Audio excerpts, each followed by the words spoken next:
Good afternoon. I'm Dr. Reuben Patterson, Dean of the College of Arts and Sciences here at Howard University. I'd like to just take a few moments to share a few thoughts with you about the Frederick Douglass Memorial Hall. Douglass Hall was built back in 1935 and it served students and faculty consistently down to 2017/2018 when the building was severely damaged by a winter storm. The building was taken offline for 3 years while it was completely gutted and beautifully restored. The building returned online in the fall of 2021. Now, who occupies the building and what is it used for?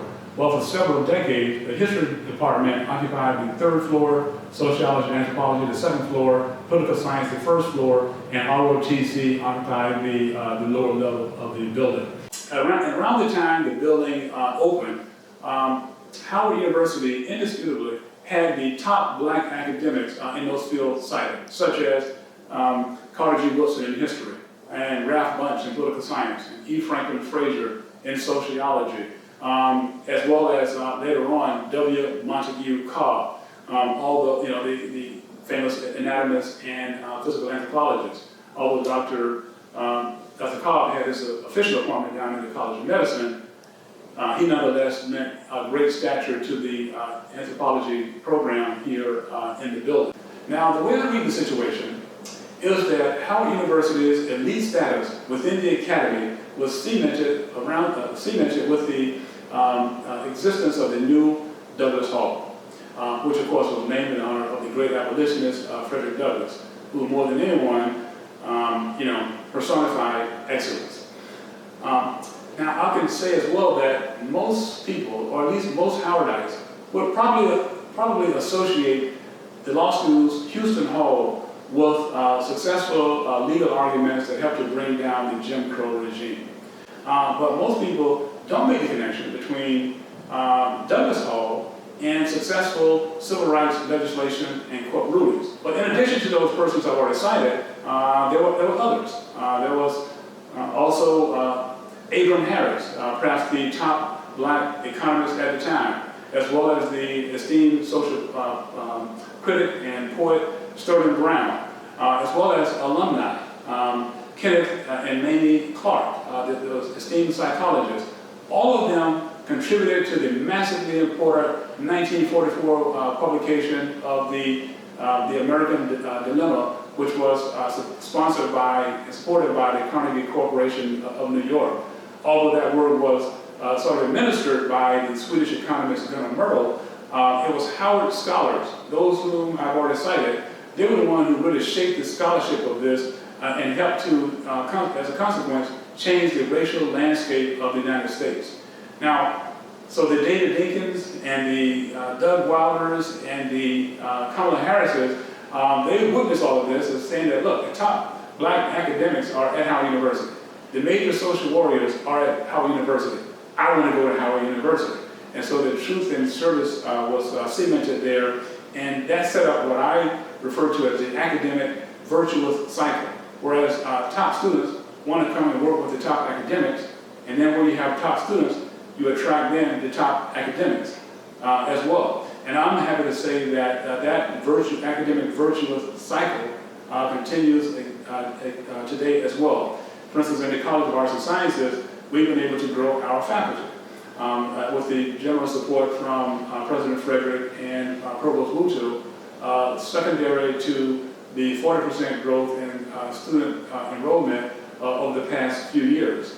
And with the faculty growth, what that means then is that I would interview all of the candidates for the position, not just the ones who were successful in their candidacy for a faculty position, but also the top 3 candidates for each position. What that results in is that I've interviewed hundreds of top academics who want to be here.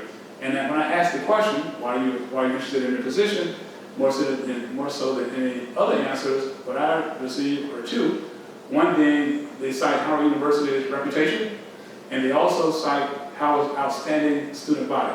They want to be here. So again, that academic virtuous cycle is actually continuing. I'll now just transition and say a few words about my own matriculation here. I came to Howard in 1988 in the doctoral program of sociology. I'm in the space where the sociology and anthropology existed at the time. Our Douglas Hall had, unfortunately, a lot of serious problems back then. HVAC systems, electrical systems, and alarm systems, and window systems, elevator systems, you name it. Douglas Hall had some problems back then as well due to deferred maintenance continuing, year over year. But nevertheless, despite these physical challenges of the building, I wanted Howard's unique intangibles of an education, and so I was willing to sacrifice the physical existence of the building, although I did complain about it, and my friends did as well.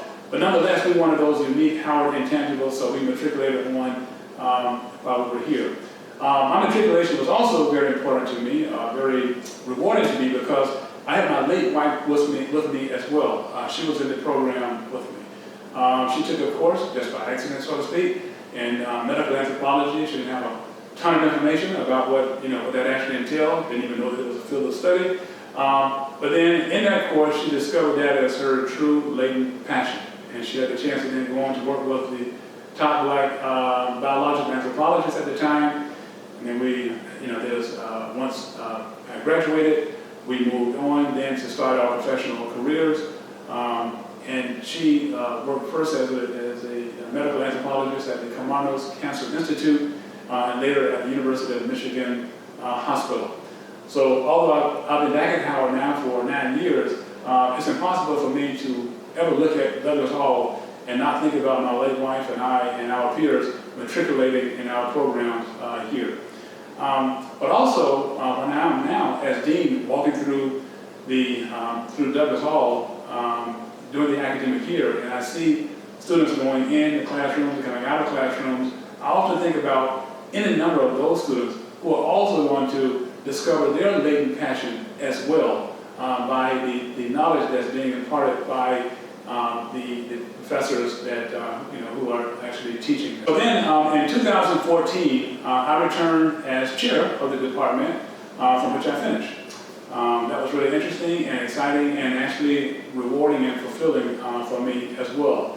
And I'm glad that we were able to work with colleagues to make some significant impact for the department on behalf of our students and our faculty as well. Those problems that I cited with the building, those problems with the building were still here, only there were more of them now.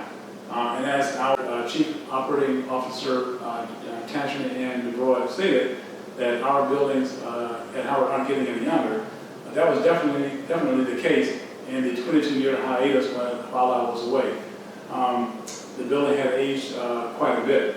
But nonetheless, just as we persevered when I was a student here in the late 80s and early 90s, we also persevered as well up until the winter storm of 2017/2018 that I actually cited. But all of that was back then. This is today, 2023. Frederick Douglass Memorial Hall has been beautifully restored. We're very excited about that. And now the building has a physical presence of excellence, similar to the great work of his namesake, Frederick Douglass, who again embodied excellence more so than anyone that I know. The way that he formulated his ideas were excellent. The art of his oratory was both excellent and beautiful. The way in which he could galvanize millions of people around the world towards social justice was excellent as well. So I think that Frederick Douglass would be proud of the fact that this building that bears his name exudes excellence in its physical presence, but it also generates excellent scholarship in the building and also disseminates excellent scholarship to our students as well. Thank you very much for allowing me to spend some time with you today in discussing Frederick Douglass Memorial Hall.